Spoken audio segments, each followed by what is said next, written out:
Shocking news, just called in a few hours ago, is a horrific, tragic murder. Police are still currently investigating, and some crime scene photos have been shared to the public, but a trigger warning due to the gore of the situation. Police suspect killer Stephanie Green entered through the window of Mr. Theo Green's bedroom with a ladder, and they discovered evidence of her fingerprints on the window.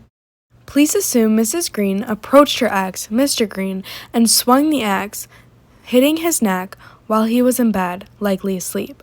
Although the initial neck wound caused blood spatter, it was not deep enough to cause instant death, so Mr. Green likely pushed off the dresser next to his bed in an attempt to get away.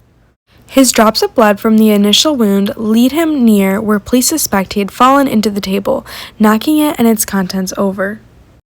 This had led Mr. Green to fall on the ground, where his wife, Mrs. Green, hit him with the axe 6 more times, varying slashes on the torso and even his face.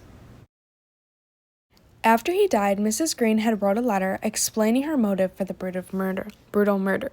The letter reads, "To everyone reading this murder was out of deserved revenge. Theo deserved it. The real reason Thomas had passed was because of his sick abuse while I had left for a business trip.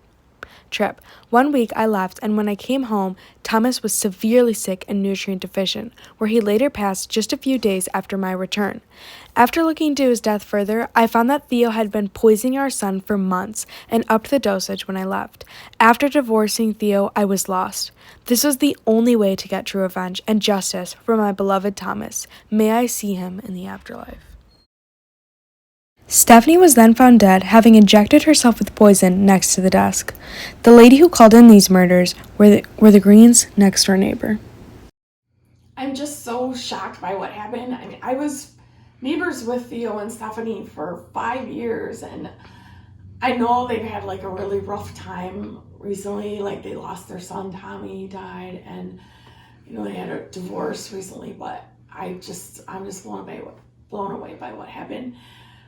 I knew something was up when I saw a ladder like propped against the window. It was late at night, but I just never expected it was this bad.